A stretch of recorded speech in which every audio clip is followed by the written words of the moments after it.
Going to underground water exhibition adventure. Alright, dito tayo sa dispatching area. Yeah. Going to underground water. Hanapin ng River? Ariel. Water. Underground river? River. Ah, okay, river. River. Ba't parang nasa ano tayo? Nasa dagat. Sino? Nasa dagat tayo. Dagat ka tayo. Hey, look at this. This is my favorite dessert. All the time. Ayos.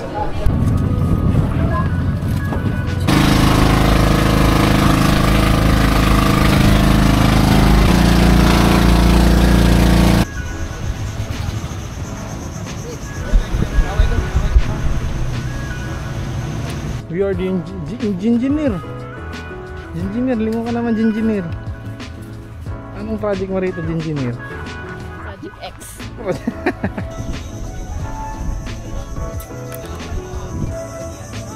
Sila baby sa kaliwa mo.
Yeah, so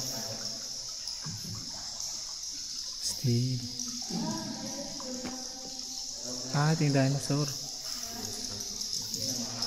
T-Rex head daw, T-Rex head. Para daw T-Rex. Ah. Steve.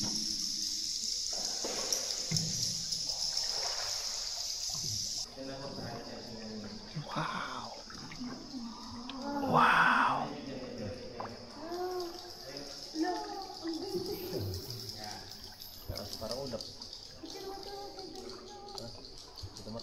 Virgin Mary. Giant candle. Oh, ang laki. Stalagmite.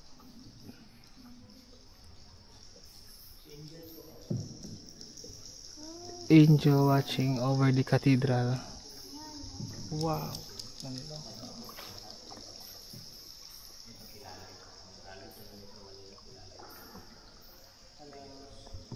White horse with wings like Pegasus.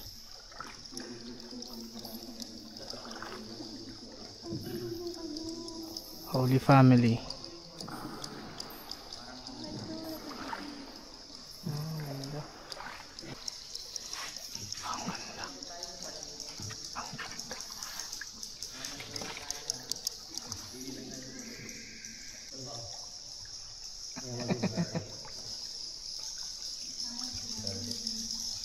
Garlic bulb formation.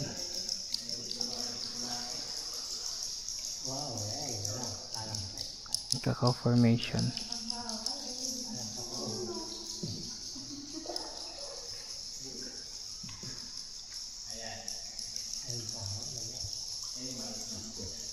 Huge Japanese sweet corn.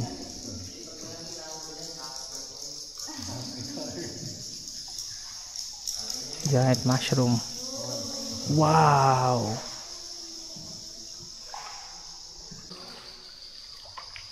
Sayote. Peanut. O nga no. Puso ng saging.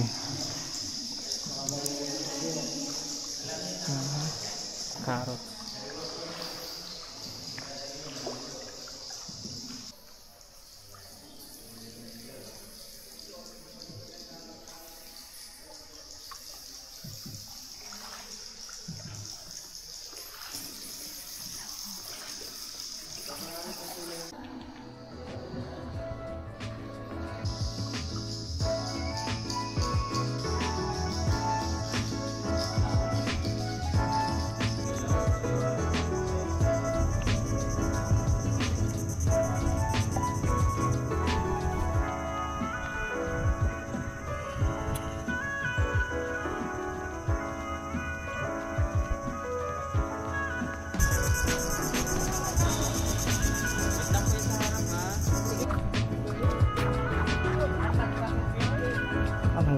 elevation test. Sige po.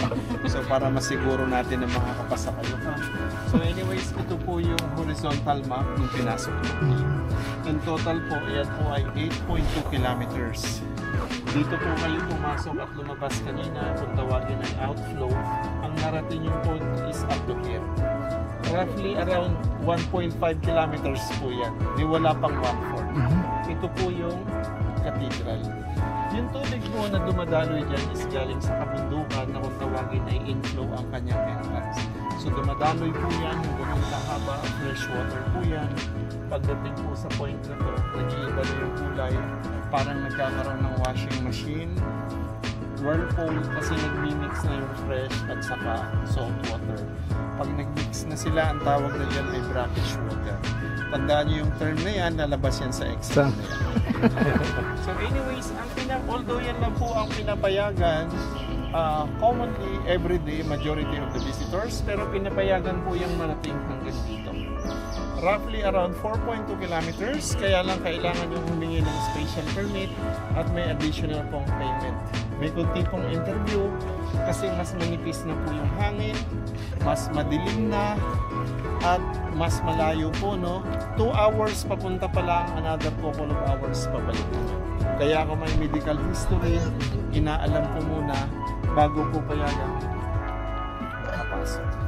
Dito po sa part na ito, yung tinatawag na Sleeping Giant Mountain na ituro ko po sa inyo kanina. Nakita niyo po ba sa may port?